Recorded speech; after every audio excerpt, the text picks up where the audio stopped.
నమస్తే, welcome to our channel. నేను మీ anchor Rebecca. మన వంటింటి వైద్యానికి కేర్ ఆఫ్ అడ్రస్ అంటే చిట్టిపట్ల మధుసూదన్ శర్మ గారే గుర్తొస్తారు. సో ఈరోజు సార్ మనతో పాటు ఉన్నారు. సో మన ఇంట్లో దొరికే ఐటమ్స్ తోటి దివ్య ఔషధాలు కలిగినటువంటి ప్రతి ఒక్క వ్యాధికి కూడా నిజంగా మన ఇంట్లో దొరికే ఐటమ్స్ తోటి కూడా క్యూర్ చేసుకోవచ్చు అని అంటే చాలా ఆశ్చర్యం కదా.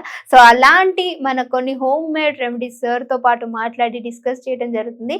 సో ఈ రోజు కూడా సార్ తో మాట్లాడి కొన్ని హోమ్ మేడ్ రెమెడీస్ ని అడిగి తెలుసుకుందాం. నమస్తే సార్. నమస్తే సార్, కిడ్నీ స్టోన్స్ ఇది ఎంత మందిని బాధిస్తూ ఉందంటే, ఒక్కసారి అది వచ్చింది అని అంటే ఎంత బాధాకరం అంటే నిజంగా ఆ బాధను బయటికి ఎవరికి చెప్పుకోలేరు. సో అది అనుభవిస్తున్న వాడికి ఆ బాధ తెలుస్తుంది అని అంటారు. సో ఇప్పుడు ఈ సీజన్ లో కూడా ఎక్కువ శాతం కిడ్నీ స్టోన్స్ వస్తూ ఉంటాయి. అసలు ఎందుకు దానికి అంత పెయిన్ వస్తుంది? సో వచ్చిన తర్వాత ఓ మంచి హోమ్ రెమెడీ అంటే మనం ఏం చెప్పచ్చు? కిడ్నీ స్టోన్స్ సమస్యని మూత్రాస్మరి అనేటువంటి పేరుతో పిలుస్తారమ్మా. మూత్ర అస్మరి అంటే మూత్ర వ్యవస్థ అని చెప్పి చెప్పుకోవచ్చు. అస్మిరి అంటే రాయి, అస్మ అంటే రాయి, అస్మిరి అన్న రాయి. సో మూత్ర వ్యవస్థలో ఎక్కడ స్టోను లేదా రాయి తయారైనప్పటికీ ఆ యొక్క పేరుని మూత్రాస్మరి అనేటువంటి పేరుతో సర్వసాధారణంగా పిలుస్తుంటారమ్మా. దీన్ని వృక్కాస్మరి అనేటువంటి పేరుతో, అంటే కిడ్నీస్ లో మాత్రమే స్టోన్ ఉంటే వృక్కాస్మరి అనేటువంటి పేరుతోను, అదేవిధంగా మూత్రాశయంలోనే స్టోన్స్ ఉంటే కన్నా దానికి ఒక పేరు, ఈ విధంగా ఆ యొక్క ప్రాంతాన్ని బట్టి కూడా పేర్లు చెప్తుంటారమ్మా. అంటే ఏ భాగంలో ఆ స్టోన్ ఉందని చెప్పేసి కూడా. దీన్నే నెఫ్రోలిథియాసిస్, యూరోలిథియాసిస్ ఇలాంటి అనేక రకాల ఇంగ్లీష్ పేర్లతో కూడా చెప్తుంటారమ్మా. అట్లే క్యాలిక్యురీ ఇలాంటి పేరుతో కూడా చెప్తుంటారు అనమాట. కాబట్టి దేహంలో నీటి శాతం తక్కువగా ఉన్నప్పుడు ఈ యొక్క లక్షణాలు కలుగుతుంటాయి. అంటే నీళ్లు తక్కువగా తాగేటువంటి వాళ్ళలో సర్వసాధారణంగా ఈ కిడ్నీ స్టోన్స్ అంటే మూత్ర వ్యవస్థలో రాళ్ళు రావడం అనేది ఎక్కువ జరుగుతుంటుంది. అంతేకాకుండా ఈ fast foods, junk foods, bakery foods ఇలాంటివి ఎక్కువ తీసుకునేటువంటి వాళ్ళు, కూల్ డ్రింక్స్, అదేవిధంగా కెఫిన్ ఉన్నటువంటి కెఫినేటెడ్ డ్రింక్స్ ఇలాంటివి ఎక్కువ తీసుకునేటువంటి వాళ్ళు, ఇలాంటి వాళ్ళలో కూడా మరి ఈ యొక్క స్టోన్స్ టెండెన్సీ, ఈ విధంగా మూత్ర వ్యవస్థలో రాళ్ళు రావడం ఇలాంటివన్నీ జరుగుతుంటాయమ్మా. మంచి రెమెడీ చెప్తాం చూడమ్మా. ఇప్పుడు మనం చెప్పుకోబోయేటువంటి రెమెడీని తయారు చేసుకుని వాడుకోవడం వల్ల సూక్ష్మంలో మోక్షం ఉన్నట్టు అత్యంత తక్కువ ఖర్చుతో మెండైనటువంటి ఆరోగ్యాన్ని తమ సొంతం చేసుకోవచ్చు. దానికి ఏం పదార్థాలు కావాలని చూసేద్దాం. కేవలం రెండు పదార్థాలు. ముల్లంగి బ్రహ్మాండంగా పనిచేస్తుందమ్మా.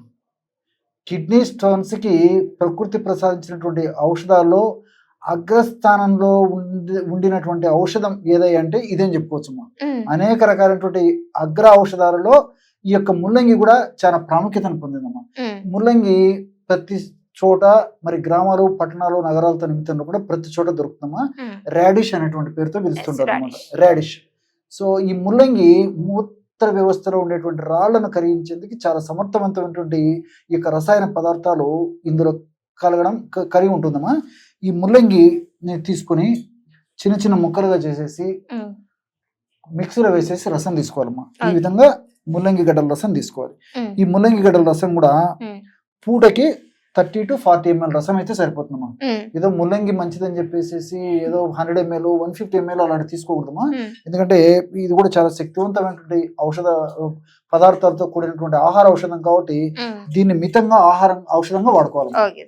సో 30 to 40 ml ఈ విధంగా ముల్లంగి రసం తీసుకుని ఈ 30 to 40 ml ముల్లంగి రసంలో తేనె వాడదగినటువంటి వాళ్ళందరూ కూడా ఒక 5 to 10 ml తేనె కలుపుకొని వాడుకోవాలమ్మా. కాబట్టి ఒక చెంచా నుంచి 2 చెంచాల వరకు, అంటే 2 టీ స్పూన్ల వరకు ఈ యొక్క తేనెని ముల్లంగి రసంలో కలిపేసేయాలి.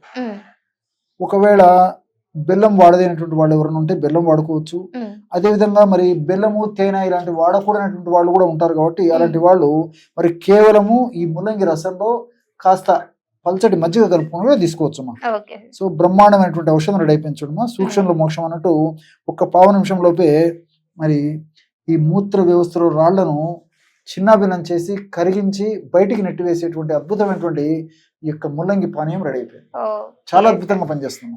ఓకే సార్, చూసారు కదా. నిజంగా ఏదైతే కిడ్నీ స్టోన్స్ తో బాధపడే వాళ్ళు ఉంటారో ఒకటి ముల్లంగి. ఒకవేళ కావాలంటే మీరు బెల్లం వేసుకోవచ్చు, లేదు అని అంటే తేనె కూడా తీసుకోవచ్చు, లేదంటే అలానే ఉట్టిగా ఈ ఒక జ్యూస్ ని తీసుకున్నట్లయితే కిడ్నీ స్టోన్స్ తో బాధపడే వాళ్ళకి ఇది చాలా దివ్య ఔషధం అని చెప్పొచ్చు. ఇది మాత్రము ఉదయం ఒకసారి, సాయంత్రం ఒకసారి తీసుకోవాలమ్మా. సో స్టోన్ చిన్నగా ఉంటే, మరి ఈ మధ్య కాలం నుంచి ఉన్నటువంటి స్టోన్ అయితే రోజు ఉదయం పరిగడుపున తీసుకుంటే సరిపోతుంది.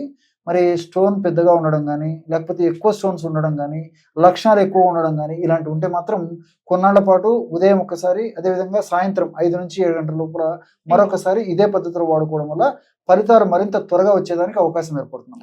ఓకే. సో చూసారు కదా! మరి మీ అందరూ కూడా ఇది ట్రై చేసినట్లయితే డెఫినిట్‌గా కింద కామెంట్ చేయడం మర్చిపోకండి. మీకు ఇంకా హెల్త్ సమస్యలు ఏమైనా ఉంటే కూడా మాకు కింద కామెంట్ చేయండి. అది సార్‌తో డిస్కస్ చేసి మీకు ఏ విధంగా ముందుకు తీసుకొస్తుందో వీడియో రూపంలో ఖచ్చితంగా మేము తెలియపరుస్తాం. ఇంకో వీడియోతో మళ్ళీ మీ అందరి ముందుకొస్తాం. చూస్తూనే ఉండండి our channel. Thank you sir. Okay అమ్మా.